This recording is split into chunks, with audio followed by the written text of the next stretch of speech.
G'day and welcome back to the channel.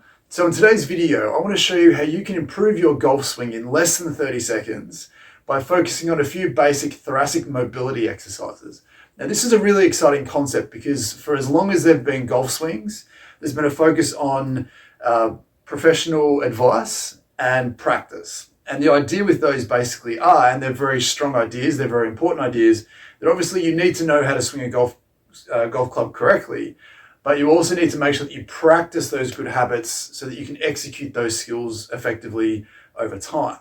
Now, these two things have obviously served us really well for a long time, but what we're finding and what I'm finding clinically is there's a really important third group to this conversation. And that's basically, we need to understand how your body is actually moving and figure out where the hidden handbrakes are that might be compromising your ability to implement the knowledge that you're learning and to practice something efficiently. So for the purposes of this video, we're going to talk about the restrictions in a thoracic spine and a rib cage and how that will affect your golf swing, and then how to obviously resolve that going forwards. Because we know the hallmarks of a golf swing are that you have an address, you rotate one direction, you come back hopefully in the same plane, in the same direction, connect with the golf ball, it goes as far as it possibly can, as straight as it possibly can, every single time you do that. But what the interesting thing about this, and this is why this concept is so powerful for something like a golf swing, is that if you suddenly restrict your upper back in some way, and you can no longer rotate optimally to the best of your ability, all of a sudden that hidden handbrake is going to force your body to move off into a different direction or compensate around that, which for a golf swing can force you to maybe come underneath and slice it, maybe you come over the top, maybe you top the ball, you hook the ball, whatever it may be. We can look at these deficiencies in a golf swing as potentially more than just you not knowing how to do it or you're not having practice doing it better enough. We can potentially see that the consequences of some restriction sort of come out in a way that looks like an imperfect golf swing. So what I want to do in this video is I want to cover 3 really simple thoracic rotational mobility exercises that you can do that should instantly make you feel like you're swinging a golf club better. So what I urge you to do is once you've watched this video and before you do the exercises, go out and have a few swings, hit a few practice balls, go to a driving range if you want to take it to the next level, get a sense of how you feel, how things feel when you do this, then do one exercise, then have another few golf swings and see the difference in how that feels. Do the next exercise, repeat the same process, do the last exercise, repeat the same process. And even with just 30 seconds, literally 30 seconds with each exercise, you can potentially feel an immediate improvement in how your golf swing feels. And then hopefully that translates into more consistency, more distance, less risk of injury, all the things that are really important to you as a golfer. So the first of these exercises is a really simple exercise using a lacrosse ball or a tennis ball. So basically all it is, and it's a favorite exercise on the channel, is we know that your thoracic spine and your rib cage, which makes up your upper back, has a bunch of joints from the base of your rib cage all the way up to the top on either side of the spine, but then there's joints as the ribs attach into that spine. So potentially with the 12 thoracic levels, there's a joint on each side, which means there's 24 joints there. And then when we attach a set of ribs to the back, that's essentially another 24 joints that we potentially have there. They can get rusty and stiff. They can stop you from optimizing your ability to rotate through that thoracic spine.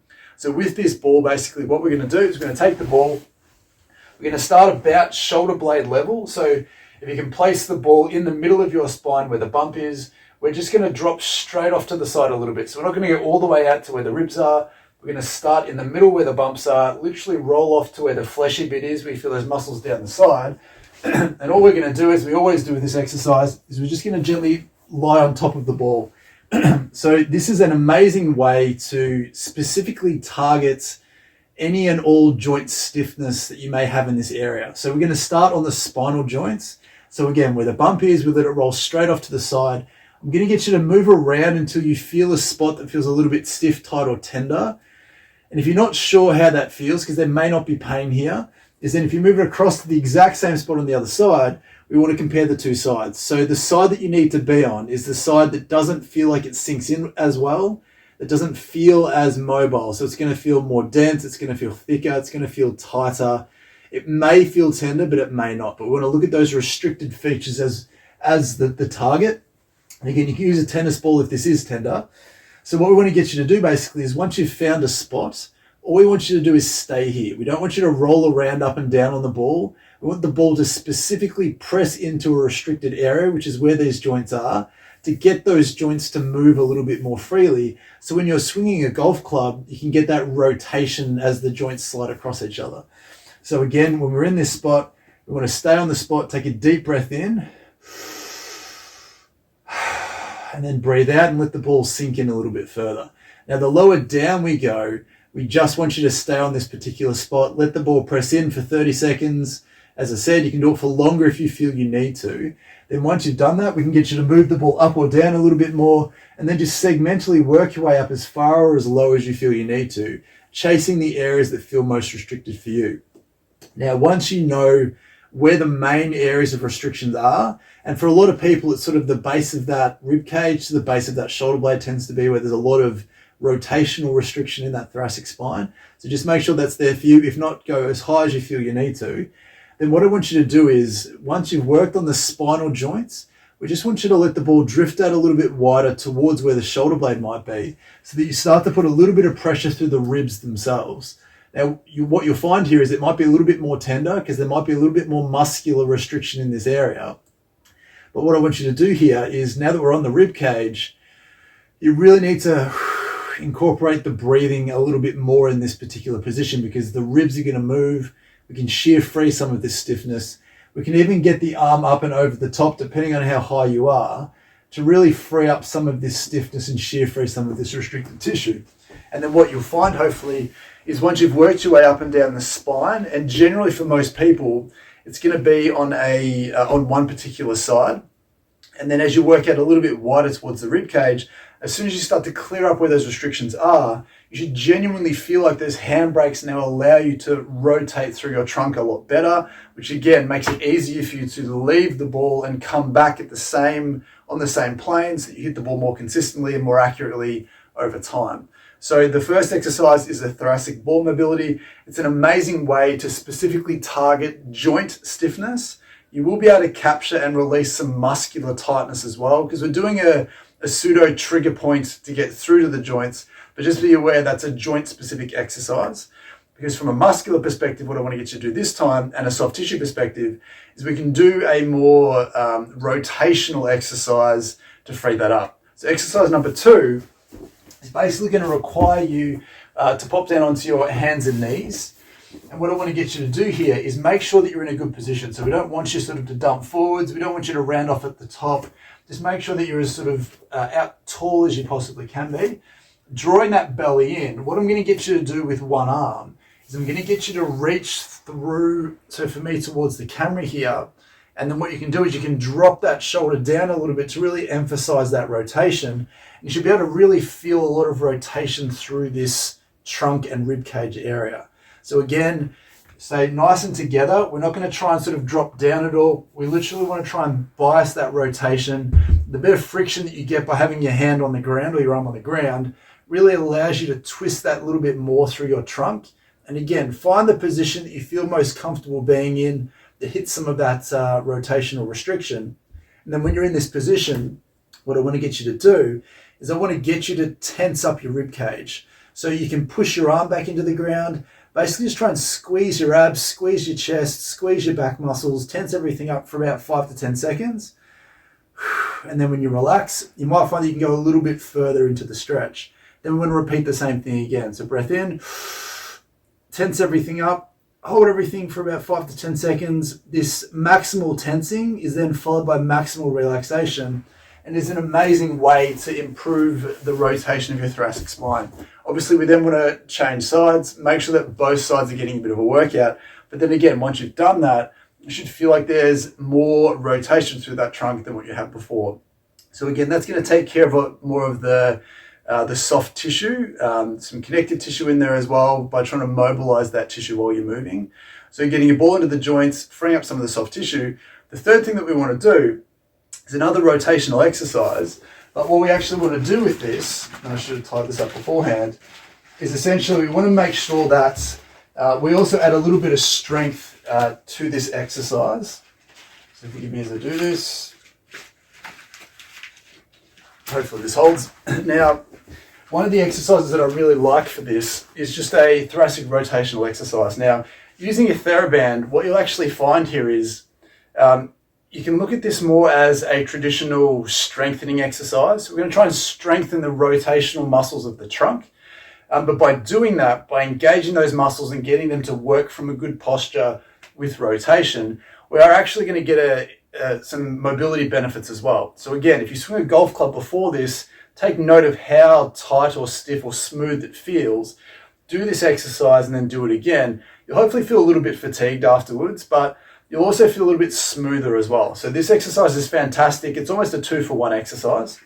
And as I said, all you need is a TheraBand. You can do this with a TheraTube or some cables or something like that. It's best to have it tied off to something secure, because what I'm going to get you to do is, holding the other end, I'm going to have your arms out straight. And what we're going to get you to do here is being up nice and tall, so we don't want to be slouched, up nice and tall, rib cage down in a good posture. I'm basically going to get you to rotate around your spine. So we're not sort of tilting to one side. Again, we're not slouching and rolling. We want to be up nice and tall, arms locked in. We're just literally trying to rotate around your spine. So you want to imagine that you have a rod going straight down the middle of your spine, and you're just rotating around that. And we want to do enough repetitions that fatigue you. So ideally, if we're doing 10 to 15 reps here, we're not necessarily looking for that hypertrophy 8 to 12 rep range. But if we're looking more so for an endurance range, maybe 15 reps, we want to make sure that the resistance fatigues you at about 15 reps. It's a nice gentle way to get some light fatigue here, but also to get some increased range of motion. Now, depending on how much of the resistance you have, we can get you to start at the end range of one rotation. So rotate your trunk as far as possible, and then try and get you to rotate all the way around to the other end. So really try and push the limits of your rotation whilst you're fatiguing these muscles, whilst you're mobilizing that soft tissue as well.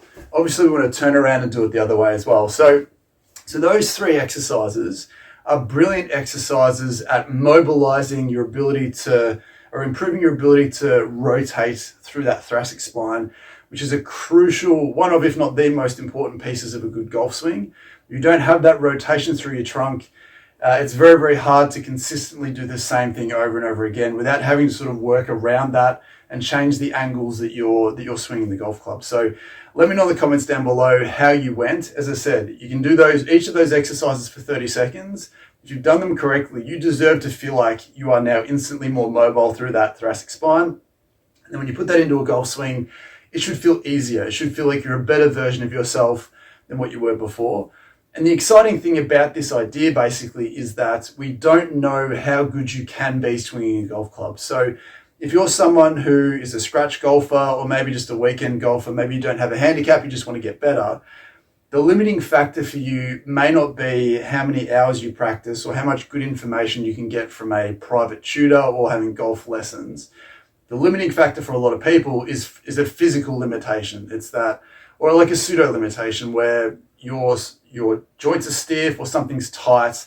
It doesn't hurt, so you don't know that, so that you're always consistently having to work around that to achieve the movement that you're trying to achieve with a golf swing. So if you're a really good golfer and your golf swing's really good, but you also have all these hidden stiffnesses throughout your thoracic spine, particularly for this video, then you don't know how much better you could actually be until you start to free up those stiffnesses, because all the practice and all the education in the world aren't going to release that stiffness and tightness unless you do it yourself. So that's the really exciting thing about this video. So we're going to come through with a few more golf related videos down the line, and a few other videos relating to skill acquisition and things like that, beyond the idea of just practicing and looking at how the body mechanics and how certain factors, physical factors, hidden physical factors I should say, can influence that going forwards. So again, let me know down in the comments how you went with those exercises. Leave a like on the video, subscribe if you're new, and then we'll see you next time.